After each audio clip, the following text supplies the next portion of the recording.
Kanalıma hoş geldiniz. Bugün çok fonksiyonlu, çok güzel bir merdiven biçiminde askılık yapacağız. Bunun için de bambu kullanacağız. Hem doğal malzemeler kullandığımız için çok güzel görünecek, hem de bizim birçok kalabalıktan kurtulmamızı sağlayacak. İyi seyirler.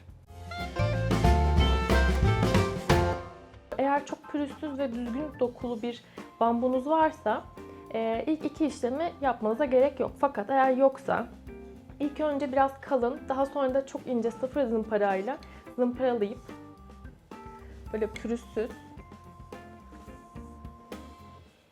bir doku elde edene kadar zımparalamanız gerekiyor.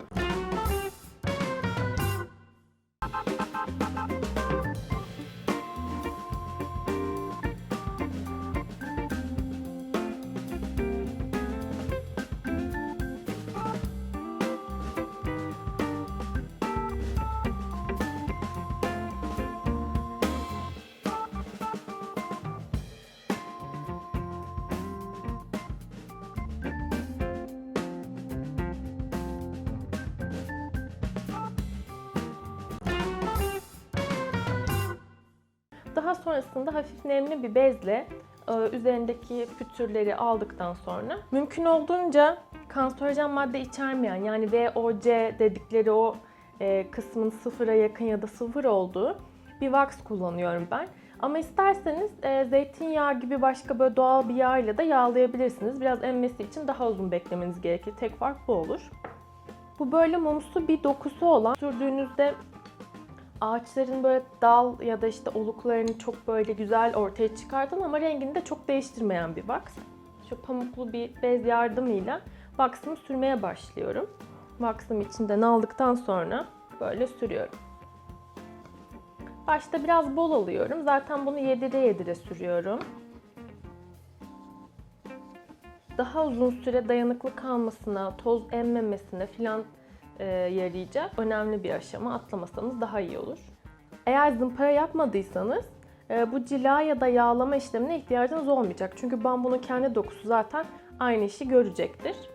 Fazlalığını bezimin waxsız kısmıyla şöyle alıyorum. Aynı yönde çekiyorum. Böylelikle herhangi bir iz kalmamasını sağlıyorum. Şu an waxla işim bitti. Mümkün olunca dokunmadan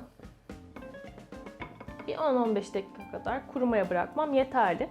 Tabii ki kimyasal kuruma süresi çok daha uzun, en az bir gün kadar beklemesi gerekiyor. Fakat bizim işleme sokmamız için bir 15 dakika kadar beklemesi, durması yeterli olacaktır.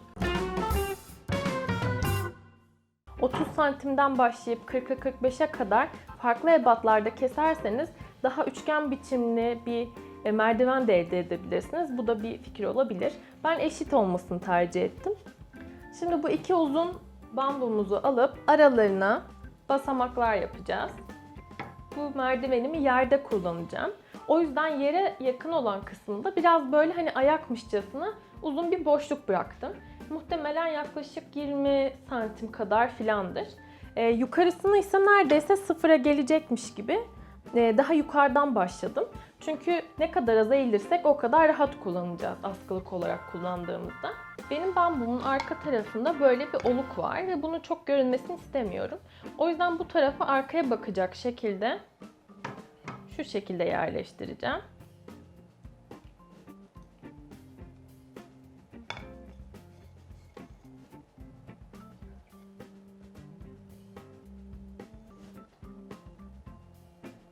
Evet, bu şekilde yerleştiriyorum. Evet, şimdi deri sarma işlemine geçeceğim. Bu hem sıkıca tutmasını sağlayacak hem de çok güzel bir görsel kazandıracak. Önce alttan geçirdim ve şöyle bir 5 parmak kadar derimi fazladan burada bırakıyorum. Bunun üstünden sarmaya devam edeceğim. Böylelikle en son aşamada bu deri parçasıyla bağlayarak düğüm atacağız ve sağlamlaştıracağız. Şimdi alttan aldım derimi. Böyle çaprazlayarak buradan geçirdim. Sonrasında alt kısımdan şu şekilde geçirdim. Böylece kaymasına da engel olmuş oldum. Tekrar bu tarafa doğru geçirdim. Şimdi tekrar alttan aldım. Ve bu sefer tam tersi yönde çaprazlayarak bu taraftan geçirdim. Çektim. Buradaki önemli aşama sıka sıka yapmanız. Yoksa oynama yapabilir ileride.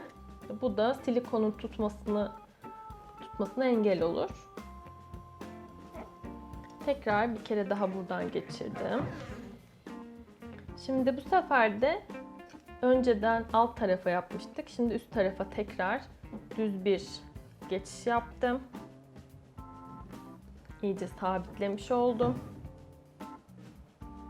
Şimdi bir kere daha buradan çaprazladım. Ve artık buradaki ipim kadar kaldı zaten. Buradan bağlayabilirim.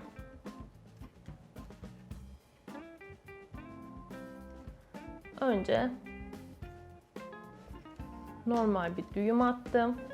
İyice çekiyorum. Sımsıkı olsun ki tekrar açılma ihtimali kalmasın. Tekrar ikinci bir düğüm attım üzerinden. Ve şimdi bu halde bırakıyorum. Hem daha şık görünmesi hem de ileri doğruya toz falan dolmaması için içlerine şu uçları kapatmayı düşünüyorum ben. Tuvalet kağıtlarının içindeki bu kartonlardan şöyle yuvarlak pulcuklar keseceğiz ve buralara silikon tabancası ile yapıştıracağım. Şöyle kenarlarından birazcık da ortasına silikonu sıkıyorum. Bu aşamada biraz dikkatli olun. Elinizde değerse silikon oldukça sıcak olacak. Buradaki gibi böyle yapıştırıyorum. Üzerine biraz bastırıyorum ki kartonu tamamen yapışsın düzgün bir şekilde ve kenarları kalkmasın. Şimdi sıra geldi son aşamaya. Burada kapattığımız kartonları boyayacağız.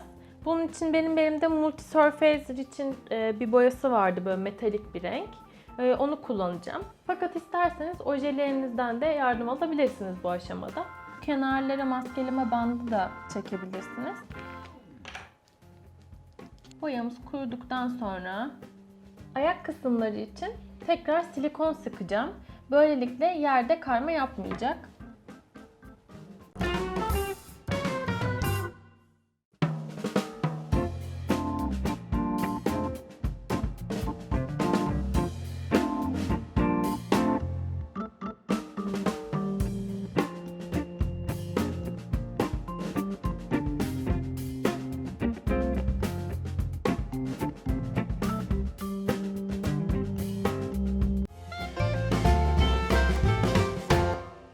Umarım beğenmişsinizdir. Beğendiyseniz lütfen videomu beğenmeyi, yorumlarınızı videonun altına bırakmayı ve kanalıma abone olarak daha sonraki videolarımdan da haberdar olmayı unutmayın. Teşekkür ederim izlediğiniz için.